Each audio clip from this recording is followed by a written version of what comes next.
I'm afraid Vince couldn't make it tonight, so he's asked me to come along and talk about my specialist knowledge.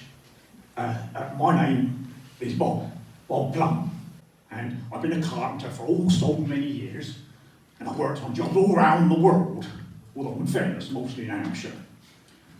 Now, you may have heard of some famous carpenters.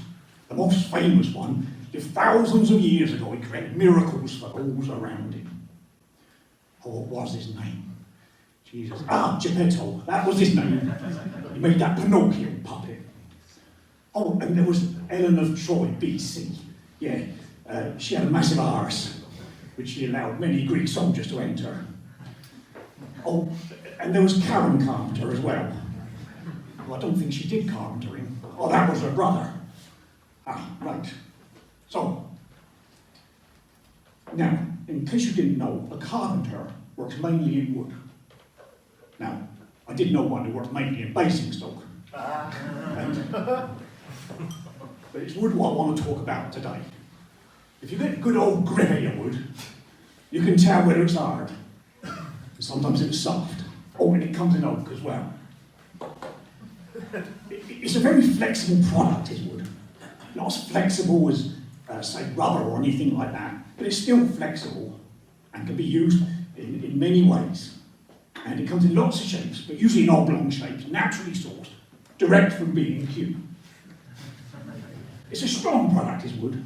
Not as strong as steel, but really strong. You can use it in many roles. Not cheese rolls. And you can cut wood. You can cut it to any shape you want, and you can fix anything you want. Well, providing they're wood things, that is. It doesn't do car windscreen wipers. Well, as my neighbour would tell. I was only trying to out, but anyway, I can't tell you anymore because the case comes up next week. Anyway, if you want, with a bit of wood, and it's not big enough, you can always join it together. Now, it's best when you join wood together to use nails. Now, when using nails, put the pointy end in first, otherwise you'll be banging and banging and banging all night long and getting nowhere. And if you slip and hit your wood, it can be very painful. Now, a little tip when buying wood, ask if it's green. My local stockist says the newest batch is Afton green. And that would be no good if you want to make something that's, say, blue. And always check the car end. You can count the number of rings, this will tell you how old the wood is. And my recommendation is to get a bit with as few rings as possible. That means the supplier hasn't had it lying around for long.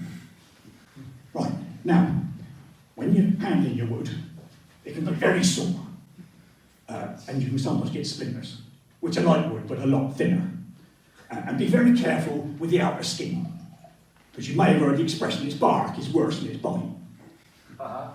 Anyway, hopefully, I've told you a little bit about carpentry and a bit about wood. So, my name's Bob Plum, and I want, every time you see a plank, to think of me. And as they say in the trade, it's a wood night from me, and a wood night to you. Wood night.